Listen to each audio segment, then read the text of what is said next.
तो हेलो मेरे भाई बंधु, क्या हाल चाल? सब ठीक ठाक, मौज मस्ती में। तो आज मैं लेकर आया हूँ आपका क्लास 10 का चैप्टर ट्रिग्नोमेट्री का, जो कि त्रिकोणमिति कहा जाता है। तो इस चैप्टर से सारे बच्चों को डर लगता है।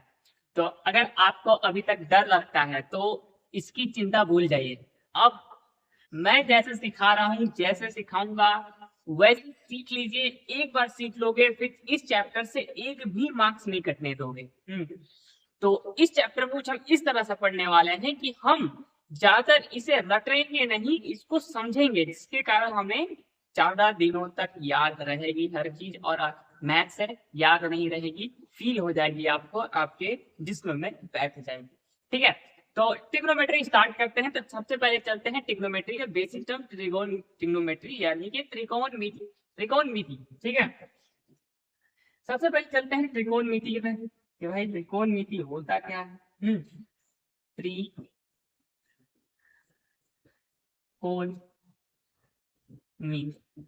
ठीक है। इस त्रिकोणमिति का अर्थ क्या है? जो साइंटिस्ट ने ये एक ब्रांच दिया मैथ्स का, ये एक शाखा है त्रिकोणमिति। तो इस त्रिकोणमिति का अर्थ क्या है? त्रिकोणमिति का अर्थ क्या है मैं बता दूं आप लोगों को। त्रि मतलब होता है तीन, कोण का मतलब होता है वही कोण, एंगल। ठीक है। अमिति का मतलब होता है माप। अब हम इसमें क्या पढ़ेंगे ना, तीन कोणों का माप। यानी कि कोई भी त्रिभुज में, कोई भी ट्रायंगल में तीनों कोणों के माप को ही त्रिकोणमिति कहा जाता है। ट्रिग्नोमेट्री समझ में आया? त्रिकोणमिति कहा जाता है। तो अब हम जानते हैं कि ट्रायंगल हैज अ 6 एलिमेंट, यानी कि एक त्रिभुज में 6 तत्व होते हैं। ठीक है एक त्रिभुज में 6 तत्व होते हैं। क्या होते हैं? 6 तत्व होते हैं। एक त्रिभुज में 6 तत्व होते हैं। तो भाई कौन कौन से तत्व होते हैं? तो इसमें दो तरह से तत्वों को बांटा गया है। एक भुजा के आधार पर, तीन भुजा होती है, ये तीन तत्व हो गए, और तीन कोण होते हैं। समझ में आया?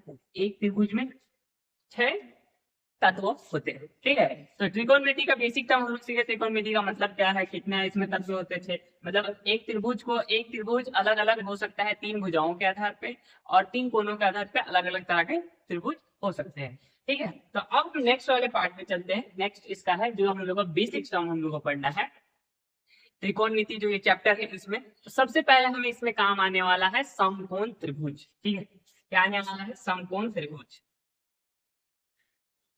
समकोण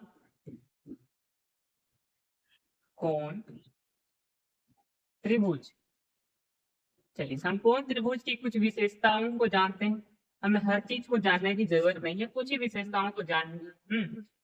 कुछ विशेषताओं को जानिए कि भाई समकोण त्रिभुज होता क्या है, क्या होता समकोण त्रिभुज। सबसे पहले हम समकोण त्रिभुज के बारे में जान लें कि समकोण त्रिभुज क्या होता है। मतलब कि समकोण त्रिभुज में दो भुजाओं के बीच का कोण 90 डिग्री होता है। समकोण त्रिभुज हो गया। अब समकोण त्रिभुज में तीन भुजाएं होती है। क्या होती है? किसी भी त्रिभुज में तीन भुजाएं होती है। तो पहली भुजा होती है कर्ण, दूसरी होती है आधार, तीसरी होती है लंब या लंबवत कह सकते हैं। हाँ, लंबवत भुजा। ठीक है। अब इसी भुजा को कहा गया है, इसी भुजा को कर्ण को ही कहते हैं हाइपोटेन्यूस। क्या कहते हैं? हाइपोटेन्यूस। टेन्यूस, हाइपो, ठीक है, टेन्यूस। इसको कहते हैं बेस, इसको कहते हैं परपेंडिकुलर। आपको मैं आप ऐसा क्यों लग रहा है कि मैं इंग्लिश वाले टर्म क्यों बता रहा हूँ? इंग्लिश वाले टर्म इसलिए बता रहा हूँ क्योंकि ये थोड़ा से काम की चीज है। इंग्लिश वाले टर्म परपेंडिकुलर,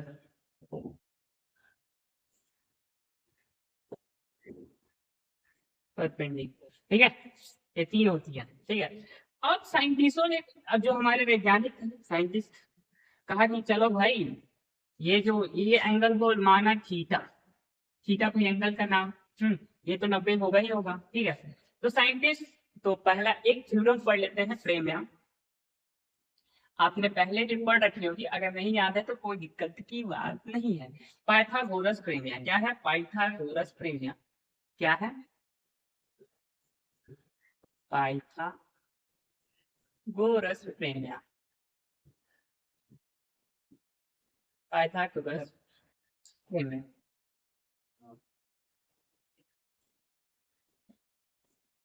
पाइथागोरस प्रमेय आपने पढ़ा था। पाइथागोरस थ्योरम से नाम से जान इंग्लिश वाले टर्म याद होगी तो आपको। इसमें क्या होता था ना, पाइथागोरस में होता था कर्व वाली भुजा को जब स्क्वायर करेंगे ना, कर्व वाली भुजा का जो लंबाई होगा उसको स्क्वायर करेंगे तो बराबर आता है आधार वाली भुजा का स्क्वायर को जोड़ेंगे लंब वाली भुजा के स्क्वायर से। समझ में आया? कहने का मतलब होता है कि अगर हम इसको कर्ण h से डिनोट करते हैं तो h का स्क्वायर इज इक्वल टू होगा आपका b का स्क्वायर और p का स्क्वायर। ठीक है, तो यहाँ से हमें 3 फॉर्मूले देखने को मिलते हैं। तो आपको समझ में आएगा त्रिकोण, समकोण त्रिभुज जिसमें एक कोण 90 का होता है, ठीक है। 2 कोण क्या होते हैं? न्यून कोण होते हैं, ठीक है। ये कोण के आधार पे पाइथागोरस प्रमेय समझ में आया, तीनों भुजाएं समझ में आई। अब मैं आपको थोड़ी सी चीजें बता देता हूँ कि यही भुजा लंबवत क्यों है, यही भुजा आधार क्यों है, ठीक है। तो ये चीजें मैं बता देता हूँ। अब देखिए, एक आदमी को मैंने, मान लीजिए कि एक आदमी, इस आदमी को मैंने यहाँ खड़ा किया, कोई कलर ले ले, हाँ ये कलर दे दे। एक आदमी यहाँ पर खड़ा किया, ठीक है। आदमी को बोला कि वो कौन सी भुजा है, वो कौन सी भुजा है, वो कौन सी भुजा है जो 90 डिग्री बना रही है। तो इस आदमी ने देखा, बोला कि ये तो समतल रेखा, सीधा खड़ा हूं, तो सीधा आने वाली लाइन कौन है? तो ये वाली लाइन है सीधा आने वाली। तो बोला कि यही वाली भुजा लंब होगी, ये आदमी जब यहाँ खड़ा होगा, ठीक है। अब एक और काम करते हैं, समझ में आया? जब इस आदमी को मैंने यहाँ खड़ा किया तो इससे पूछा कि भाई कौन सी भुजा लंब तुम्हें दिखाई दे रही है, कौन सी भुजा लंब है, कौन सी भुजा लंबवत है। तो कहा गया कि ये वाली तो रेखा में खड़ा हूं, ये तो होगा ही लंब में, ये तो क्षैतिज पड़ा हुआ है। तो ऊपर से कौन सीधी पर एकदम सीधे गिरने वाली लाइन बनी, ये वाली ए बी, तो यही है लंबवत भुजा। जब हम यहाँ खड़ा रहेंगे यानी कि इस थीटा के रेफरेंस में देखेंगे, तब इस थीटा के रेफरेंस में देखेंगे तो ये हमारा क्या है? परपेंडिकुलर है। समझ में आया? जब आदमी यहाँ खड़ा है तो सामने वाली भुजा कौन है? अगर आपको इससे भी नहीं समझ में आया तो कोई दिक्कत नहीं, सीधा एंगल, जहां पर एंगल पे जाके खड़ा हो जाओ, एंगल से पूछो भाई तुम्हारे आगे वाली भुजा क्या है, एंगल के जस्ट एंगल इधर है, उधर चेहरा वाली, आगे कौन सा दिख रहा है? ये वाली भुजा, यही तुम्हारी परपेंडिकुलर वाली भुजा है, ठीक है। अब इसमें और एक पॉसिबिलिटीज आ गया, एक पॉसिबिलिटीज ये आ गया कि इस आदमी को उड़ा के मैं अब ले गया यहाँ, यहाँ ले गया, यहाँ, ठीक है, यहाँ ले गया, ठीक है। तो इस आदमी को जब उड़ा के मैं यहाँ ले गया, अब इस आदमी से जब मैंने पूछा कि भाई ये वाला एक मान लो कि अल्फा एंगल है, ठीक है, मतलब कि इस वाले कोण का माप अल्फा है। तो बोला भाई तुम्हारे हिसाब से, तो इस आदमी को जब हम लोग यहाँ से उठाकर, कहाँ से उठाकर, यहाँ से उठाकर यहाँ रख दिए इस आदमी को, तो इस आदमी से पूछा गया कि भाई तुम्हारे हिसाब से परपेंडिकुलर कौन है, बेस कौन है। तो मैंने सीधा बताया था, आप लोगों को बता दे रहा हूँ कि जहां भी खड़ा हो जाओ, जो एंगल पे पूछा जाए खड़ा हो जाओ, जिस एंगल पे जाना है उस लाइन को बेस समझो और उस पर खड़ा हो जाए, उस पर ऐसे खड़ा हो गए, इस एंगल पे जाओगे तो ऐसे खड़ा हो गए, ठीक। तो जिधर मूर्ति का फेस हो उधर ही बेस, जिधर देखिए आम सामने वाली भुजा वही है आपका, सॉरी जिधर देखिए सामने वाली भुजा वही आपकी लंबवत वाली भुजा है, और जो आपके साथ नीचे जमीन में लेटी हुई है उसको कहेंगे आधार वाली भुजा। तो इसके हिसाब से ये इसका सामने वाली भुजा, ये वाली इसके सामने भुजा है, तो ये इसका क्या हो जाएगा? लंबवत भुजा हो जाएगा इस अल्फा के हिसाब से, ठीक है। और इस अल्फा के हिसाब से बेस कौन है, तो इस अल्फा के हिसाब से कौन सी लेटी वाली, इस आदमी के हिसाब से कौन सा लेटा वाला भुजा है, तो ये भी क्या हो जाएगा?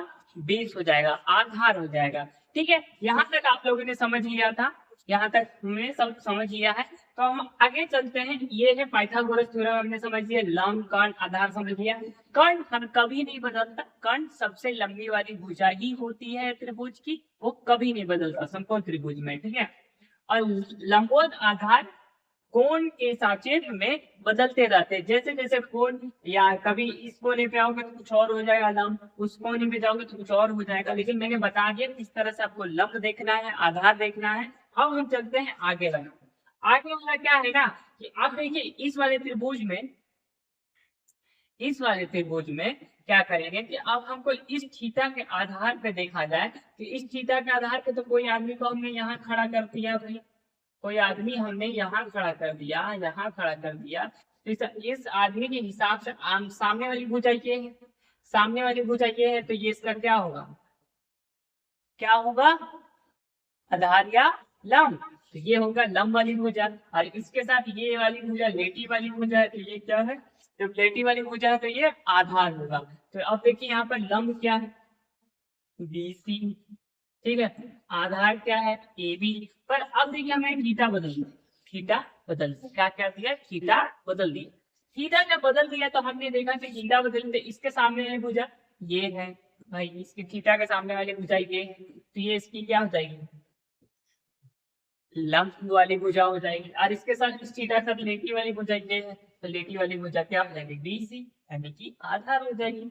यहाँ तक आप लोगों को समझ में आया होगा सब। आज हम लोग ने बस क्या देखा, बेसिक इंट्रोडक्शन ऑफ ट्रिग्नोमेट्री देखा।